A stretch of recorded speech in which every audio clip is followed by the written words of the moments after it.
Hey, Mike Hobbs here, and I want to address the issue of, does your company actually matter when it comes to making an income? Now, this is a crazy question because a lot of people teach that it doesn't.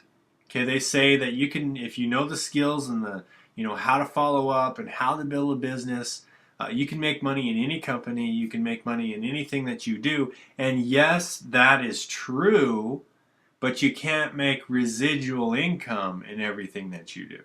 Okay, there's a huge factor right there difference. All right, I personally want to build a residual income. I want to build a retirement income. I want, I don't want to work forever. So when it comes to building a residual income, the company does matter, and we're going to cover three main areas on why that is: the product, compensation plan, and startup versus established companies. And I'm going to dive deep into those to give you guys a good perspective on how the companies matter. So if you're researching a company right now, this video is for you. Okay, so keep in mind, again, we're talking about residual income here because, like I said, you can make money in anything. You can make money drug dealing. Okay, you can make money in whatever you want to make, but if you want to make money in a legitimate opportunity, something that's going to build your residual income, you have got to pick the right company. Bottom line, and you have to follow these three main factors. Okay, so number one is the product. Does the product really matter? Well, if you're just looking for quick buck, the product doesn't matter because you could just sell anything. Okay, people will just trust your word. People will just buy from you without even knowing what the product is. They'll buy initially, and then once they try the product, if it's a crap product, they will not continue to buy it. Okay, they may buy it the first month, but they will not continue to buy it. So you have to pick things that people continue to buy on a month to month basis. Okay, and I want to tell you a little quick story about that. I was on a website that does MLM rankings. Okay, they rank the top 25 MLMs of all time, and this is their criteria of the rankings. Number one was the company had to be around for at least 10 years. Okay, the company had to be around for at least 10 years. Okay, and then they took the top sales annual sales from those companies. So out of all the companies that have been around for 10 years, all the MLM companies that have been around for 10 years, they took the top 25 in sales annually, and they compiled a top 25 list. So what does that mean? That means these companies have lasted past 10 years and they are doing phenomenally well as far as sales. So that's a good indication of long-term success, long-term residual income in those companies. So here is what I found.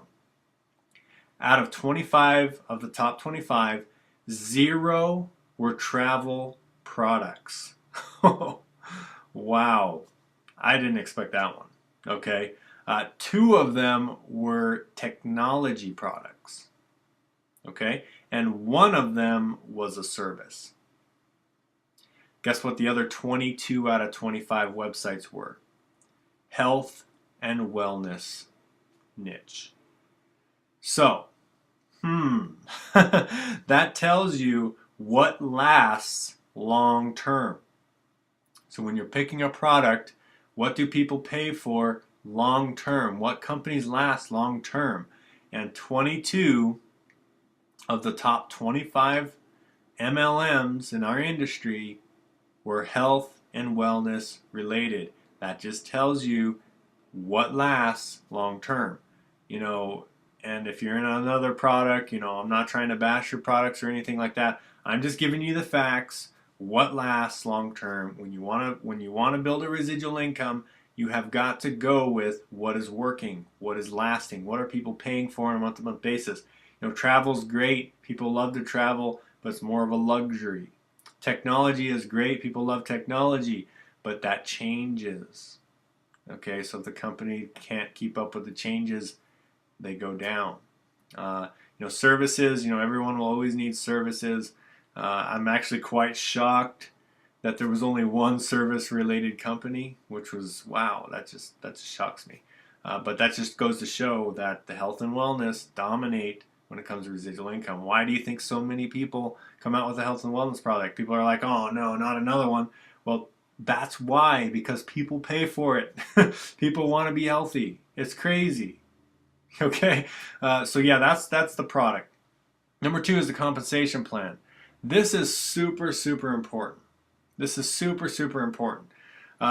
Most people they'll fall in love with the product, okay, and they may have some dramatic results from it. For example, I was in a product. I hurt my knee, and I used the product on my knee, and it absolutely healed my knee. And I was like, wow, this is incredible. But the compensation really wasn't very good. Okay, so this kind of reminded me about a quick little story. There was a teacher out there who was having a hard time paying their bills. Okay, they're having a hard time keeping up with their bills, behind on the mortgage, behind on the bills, behind on the payments. Loved her job, loved her job. Loved teaching kids, loved bringing them up and teaching them in the world and helping them become better students and better people and progressing through their life. She loved helping people. She loved teaching kids, and that was her passion, but it wasn't paying the bills. Okay, got offered a job, got offered a better paying job that was salary. I think it was like double what she was making, and guess what? She took it. Why? Because she doesn't care. She cares more about her family's financial security. She cared more about her security and making some money. Okay. Now I'm not saying don't do something in your passion. If you're passionate about health and wellness, there's lots of health and wellness products that have good compensation plans. You can get behind. You can actually promote those instead. It may not be the miracle cure, but it will pay the bills and it will help your family. It will bless your family. It will help you hit a broader, wide range of people and help so many more people. Because if you get so stuck up in a product that doesn't pay very well, guess what's going to happen? You're going to sell the products to a few different people that you know, and then it's going to stop there. But if you get into a business that's similar, that the products are good, they're great, and you make more money, guess what? You're going to be able to bless more people. You're going to be able to build a bigger team, which is going to build a bigger team, build a bigger team, bigger team, bigger team, bigger team, sell more products to more people, impact the world even better and bigger than ever before than if you were stuck in a company that maybe had an awesome product but couldn't pay you, couldn't pay anybody else. Maybe they had a weak compensation leg. You only got paid on a weak leg, or maybe it was a matrix where the spillover stops at level 3 because it gets too wide. Nobody's working because they're expecting spillover and expecting these checks for nothing, or all these different programs out there that promise you the world.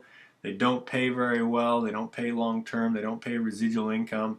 They may pay huge startup bonuses, huge upfront fees, but they don't pay you residual income. You're going to be working for the rest of your life. You name it, they don't pay it. Don't stick with it.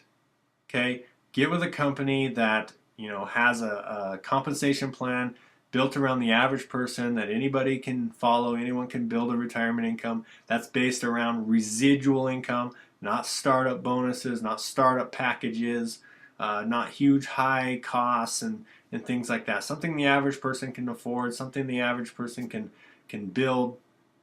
Pick that kind of compensation plan. Combine that with a good product that we talked about in the health and wellness industry, and that is a lot better way for you to build a residual income as far as the compensation plan. So I know we went off on a little bit of a tangent there, but that's my explanation on compensation plan. It does matter in your company. It does matter.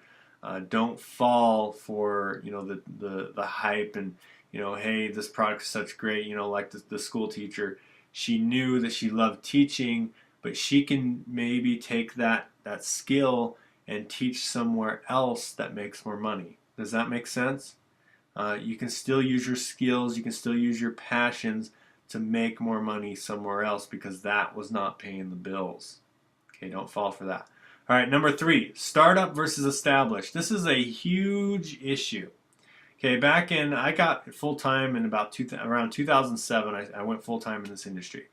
2008, all these startups started coming up. 2x2s, 2x3s, pre-launch this, pre-launch that. I joined a few of them. A lot of people joined a few of them, and we found out really quickly that they do not last. Okay, now obviously every company was a startup at one point. So can you make money in a startup? Yes, because you have, first movers advantage or whatever, but that is so overhyped right now. You have got to do some research. If it's a startup company and you're going to plant your flag in that company, you better believe in the owners of that company. You better know their background. You better know if they've built a successful network marketing company in the past, or were they just a distributor in one and wanted to start their own. If that's the case, that's not going to last. They don't have any ownership skills or background or abilities. They just built another network marketing company and they started a new one. That doesn't tell me anything. Okay? They have no experience. If you're gonna, go into business long term on a startup company, you better believe that that owner has to have some kind of ownership past, has to have owned another MLM, for more than 10 years. They've had to have an established business in the past, or else you're not going to make it in that company. That company is going to go out in 6 months or less. And I've seen it multiple times. Okay, now there's a little bit of a here's a thing that I do believe. If you're just using a tool or a product or a service that will help you in your primary company, I can care less if it's a startup or not. Okay, if it's a brand new tool that just came out that can help you build your business, I can care less, about that. I'm not doing those tools to build a business with it. I'm using those to build my business. But if I'm going to plant my flag in a company, the startup better have some good owners, good past, and something and some credibility like crazy for me to even touch a startup. Okay. Now, established companies, those are a little bit more my style. I like how they've already been around. But the only problem with that is sometimes I know nothing's saturated in the market. You can always build a 6-figure income. Doesn't matter when you join the company. But it is true if someone has been pitched on one company over and over and over, and then you come, they've already got a stigma and like a negative attitude right from the very get-go when you mention that you're in that company. So that can be a problem if you're in a really long-term company that's been around for a while. But again, you can still make a good residual income. You'll at least know that they're safe and stable. So again, just take the other 2 considerations: is the product's good, compensation good. If it makes sense for you, then pick that company. But I prefer somewhere in the middle. Okay, not startup, not established, but kind of somewhere in the middle where there's a lot of growth and expansion opportunity. But then you know that it's not a startup, it's not going to go out of business in 2-3 months. Okay, I prefer right in the middle somewhere. Now, I personally believe, and I hope you got some value from this in evaluating a company, because I honestly believe what we have as a team, what we've collectively been building, it actually hits these 3 things on the mark. We have a product in the health and wellness industry that we believe will last the test of time. People will pay for it on a month-to-month basis for the rest of time. We've already proven that with an 87% retention rate over 12 months. Okay, the compensation plan is absolutely remarkable. It's not based on hype. It's not based on startup bonuses. It's 100% based on residual income. So every single part of the comp plan, there's just a couple. There's maybe like 2 parts of the 8 different compensation models that's not based on residual income. but the rest of them are based on residual monthly checks. It's absolutely amazing, and it's targeted towards the average person, so the average person can make an income, which helps the leaders make an income. And we believe it to be the compensation model that a lot of network marketing companies fail to have in their arsenal. There's no weak legs or anything like that. You're not going to fall for that. All right, into that trap again. And then number three, it's not a startup, and it's not 10 years old. In fact, it's just coming on 2 years old now. They're not in the pre-launch phase anymore. They've been established. But the cool thing about it is the owners are solid. They've actually owned their own network marketing company in the past, which they ended up selling in the 1980s to retire. So they built a successful network marketing business. They actually helped develop and manufacture the Herbalife products. They have tons and tons of experience in this industry. They built their own network marketing businesses. They retired from that in the 80s, and then they just now came out of retirement and built this wonderful company. And I invite you to take a look at it. It's absolutely incredible. Just get with the person who invited you to this video. They will give you their link to take a look at our awesome company. There'll also be a link below this video if you're watching it on YouTube or on a web page. Just go check it out. We are, as a team, build it together. We have team co-ops. We have daily mastermind trainings. Again, we have 87% retention with our product. And I just can't say how happy I am with this team and how blessed we are to be helping as many people as we possibly can. So with that said, have an awesome and incredible day, and I look forward to seeing you in the next video.